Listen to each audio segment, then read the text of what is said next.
I don't think it would come as a surprise to you if I said that the history of Jaguar was potted. Despite a truly enviable reputation for producing some of the world's best saloons and sports cars, they fell into the grasp of British Leyland.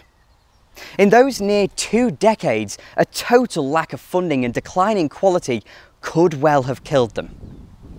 But after declaring their independence in 1984, Jaguar embarked on a 20-year adventure back to prominence, and at the centre of that is the Jaguar XJ8.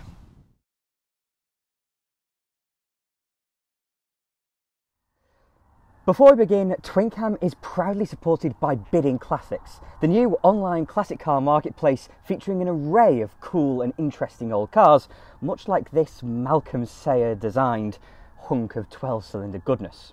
So if you'd like to get yourself a toy for the summer, then please do follow the link in the description. Only 7 months ago, I noted that, strangely, we'd never covered a Jaguar on Twincam. But since then, we've been treated to the iconic Mark II compact saloon, the behemoth known as the Mark X, and the slow-burning XJS. Despite their flaws, these three are fabulous works of automotive art, and they provide a lens through which we can see the philosophies that make up the Mark. Despite today's XJ8 being a product of 1997, we have to return to the mid-1960s, when Browns Lane was building cars like the Mark II and Mark X to give us our context. In this era, Jaguar's financial health was beginning to take a turn, and in 1966 submitted to the British Motor Corporation. 2 years on, in '68, and through further mergers, Jaguar became a constituent company of the infamous British Leyland. This collection of competing and mismatched marks quickly ran itself into the ground, but Jaguar sat above the rest as the jewel in the crown. Not only did Sir William Lyons' company have a pedigree to fall back on, but it was fortunate enough to launch a new saloon car just as British Leyland came into the world. The original XJ was one of the finest cars the world had ever seen, and it had to be, because it had to live for 18 years. Fast forward to the 1980s, and in preparation for its independence, and thanks to British Leyland's now improving position, Jaguar was given the go-ahead to develop a replacement. 2 years following its floating on the London Stock Exchange, the Series 3 XJ was replaced by the XJ40. This new car brought the attention back to Jaguar, and in 1989 they were bought out by Ford. As far as the public would see it, things started pretty slowly under the Americans.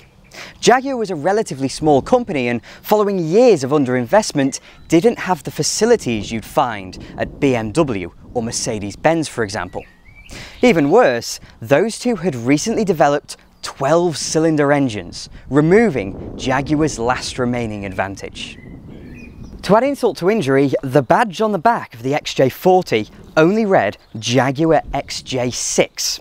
The XJ12 was still the old car, now well over 20 years old, which meant Jaguar was building 3 cars, those two and the XJS. Despite Ford's money, they realised that Jaguar needed to build its reputation back up again, and a quality product was more likely to result by learning from and improving the cars they already built. When Ford arrived, Jaguar had 3 projects on the go: a new V8 engine, a new XJ, and a sports car to succeed the XJS. But these were put on hold to allow Ford to invest £110 million in revitalising Browns Lane. By virtue of better production standards and carefully crafted refreshes, there was still plenty of life in their existing models. The XJS, for example, started life unloved. It was a shaky product that was deeply unpopular, leading to it nearly being killed off in 1981. But it had one hell of an Indian summer. With the hard work Jaguar put in while independent, and with Ford's later help, the XJS became the most popular Jaguar of all time. But turning to the saloons, 1992 saw the XJ40 fitted with the V12, and 2 years on, Jaguar debuted their new XJ, codenamed X300. The new car was very similar to the old XJ40, sharing its platform and engines, but was clothed in a new, sleeker body. The XJ40's biggest fault was its production standards. And through that program of learning and building a thoroughly revised car with the same basic recipe, the X300 would fix many of its father's ills. Amazingly, the new car was the first Jaguar to use computer-aided design, bringing better ergonomics and aerodynamics, while possibly most importantly, we were introduced to the halo-wearing XJR. But only another 3 years down the road, the 300 was replaced by the X308, bringing us to the pinnacle of the XJ40 platform. So after all that rigmarole, we're finally with the car we have in front of us today. Even I can't believe just how long that's taken, but it's necessary for us to understand where this car sits in Jaguar's history. Despite the fact it sits on that now 11-year-old platform, it's been consistently fiddled with, to the point where the underbody of this car is 30% different to that of its merely 3-year-old father. If you look up the phrase evolution, not revolution, this is pictured beside it. But remember back to 1990 and I mentioned that Jaguar's 3 projects were put on hold.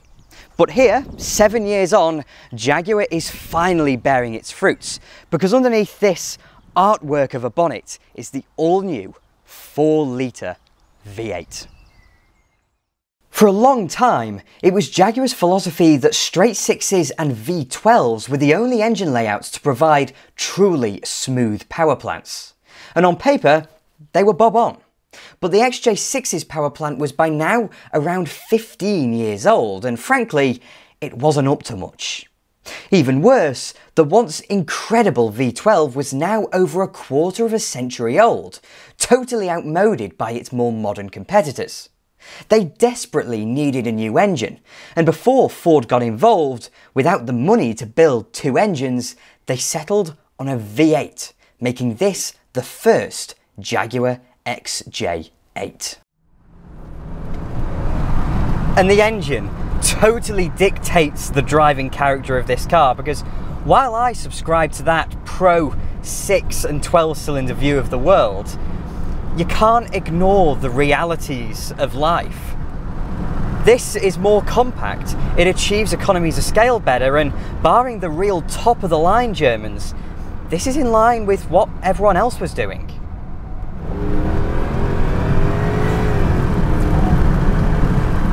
Anyway, this is the AJ26 V8, and it came as either a 3.2, a 4-litre or a 4-litre supercharged. This one's the 4-litre, so sitting about in the middle, and that means 290 brake horsepower and 0 to 60 in about 6.9 seconds, but I don't really care about that. This thing is super grunty, full of torque, and it revs to very nearly 7,000 RPM. But one thing I'm not quite as enamoured by is the automatic gearbox. So this is a 5-speed auto. It's the same one they used in Mercedes-Benz of this kind of era. But I don't know, it just dulls the driving experience so much, and you couldn't get a manual in one of these. These were automatic only. And again, I understand that decision because the vast majority of people buying a car like this wanted an automatic gearbox. They wanted the ease of use, but it's just too lazy. It doesn't change down quick enough. It doesn't change up when you want it to. It's just aged. All automatic gearboxes this era were like that, but yeah, it's just the one thing that dulls it off, because otherwise this engine is so muscular. And traditionally, Jags were about grace, space and pace, and this isn't that. This has such a different character, one that Jags had not really had before. For the previous 2 decades or so, a Jaguar driver had become slightly older and much more expectant of serenity in their car. And although this is very smooth, and objectively it is better, the noise of it gives it an edge that it just didn't have before. The burbliness just defines the character of this car, and I think would have enamoured it more to someone who was looking for a more performance-led car than the previous 6 and 12 did. Not only because it has more power than the previous engines, but because it has more of a character that just makes you smile. The V8 is the centre of this car's existence, but that doesn't mean it's all smooth sailing. We'll start with the good, because I rather enjoyed that burbly blast through the countryside, and the AJ26 was a much needed infusion of modernity. Unlike its elders, it has 4 valves per cylinder and is all aluminium, contributing part of this new car's 90kg advantage over even its 6-cylinder predecessor. But on the other side of the same coin, Jaguar were playing catch-up. BMW harnessed this kind of technology a full decade before, and to complement their V8, they had the advantage of similarly modern straight 6s and V12s. For the sake of saving money, Jaguar had gone all in on the mid-range, in the process denying themselves a sub-3 litre option. While the Jaguars were more powerful than their German counterparts, even the Bavarian V12s, there wasn't the breadth of choice. But remember, under the skin, if anyone knows how to build a big saloon car that handles like a sports car, it ought to be Jaguar. The old XJ40 introduced the second generation of Jaguar's famous independent rear suspension.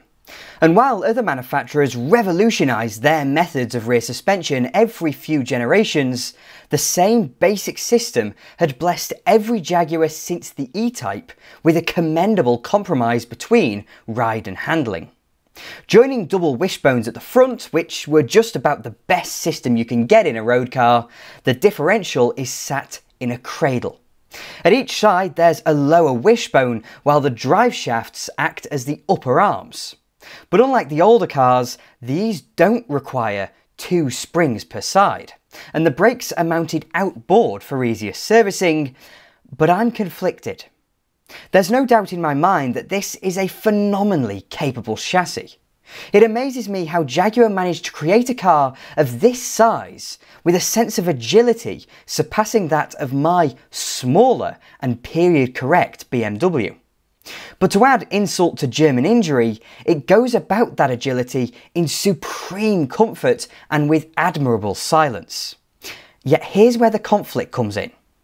My view is that they did brilliantly with the chassis, but the front end remains too floaty over certain terrain, and that's not good for confidence.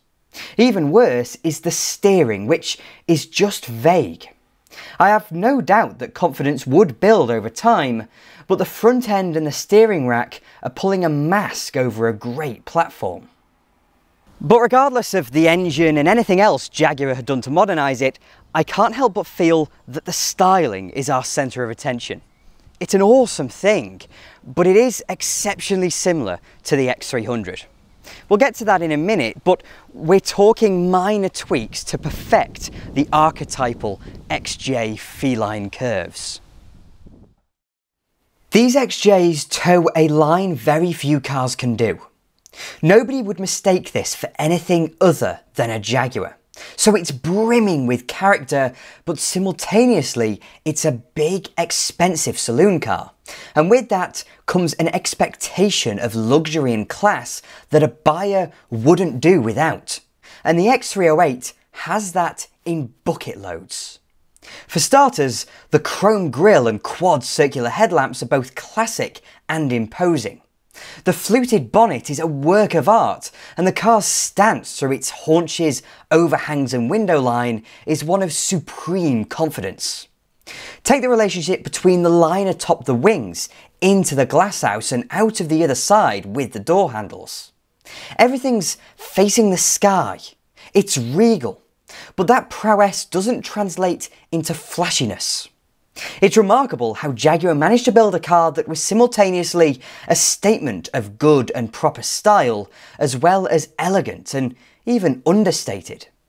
A description needs no more than that old Jaguar noun: grace. The X308 brings more of that than the old 300 had, as everything's more rounded and more organic than before, ending an era when the overall styling theme was at odds with the straight edges of the day. However, there is something that bugs me. It's not as though I don't love it, I think it's perfectly executed, but I'm not sure it was the right choice for Jaguar in this era. Traditionally, Jaguar had retained a character to its cars, but they changed with their respective eras.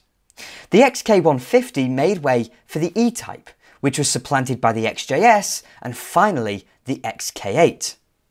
Over in the Saloon line, the S-Type was replaced by the original XJ6. These cars are all clearly Jags.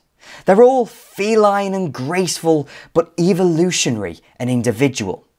But with the original XJ's long life, it seems Jaguar, consciously or subconsciously, settled into a fixed silhouette. The XJ40 looked old, and worst of all, it was bland. But by the X300, they were actively harking back to 1968.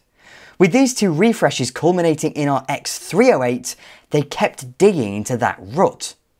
To go with this, the relationship between the wheels and the bodywork isn't quite right.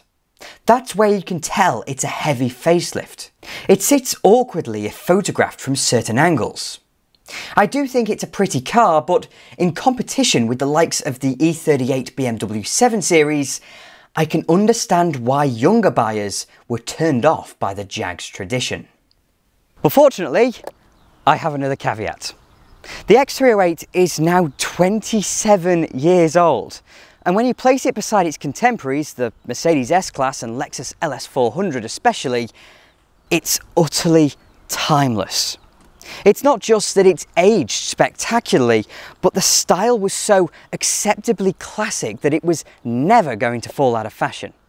The W220 and LS400 look appallingly dated.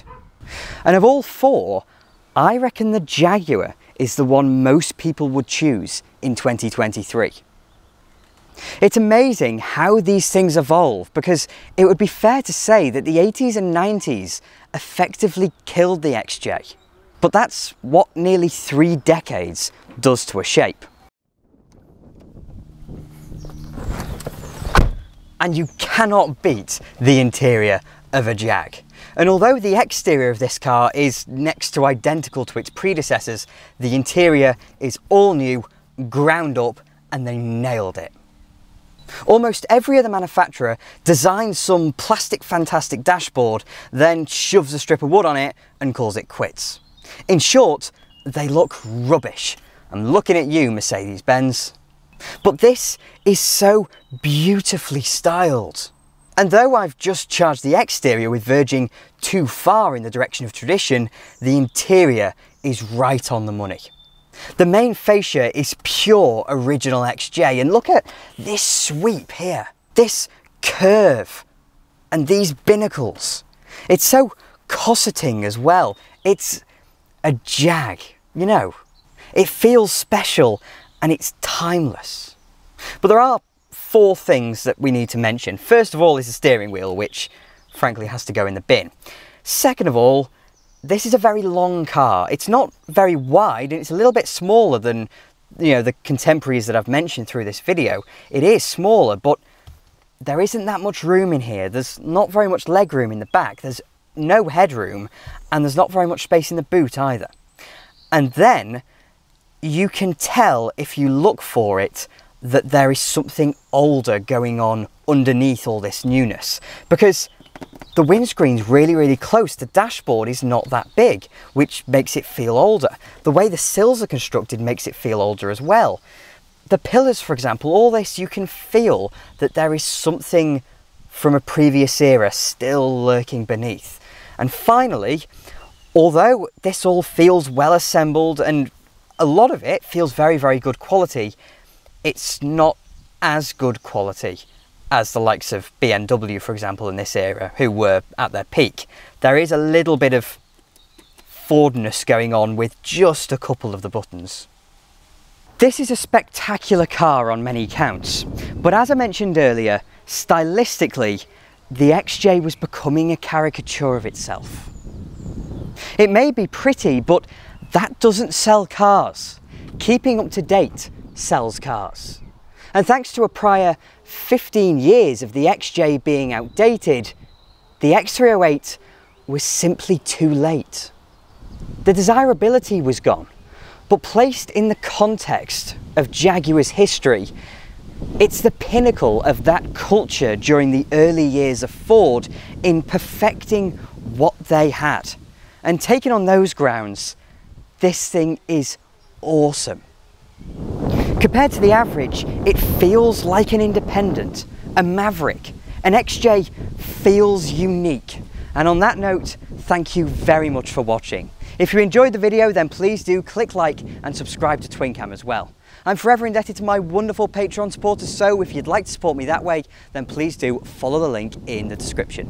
And I'll have more videos coming along soon.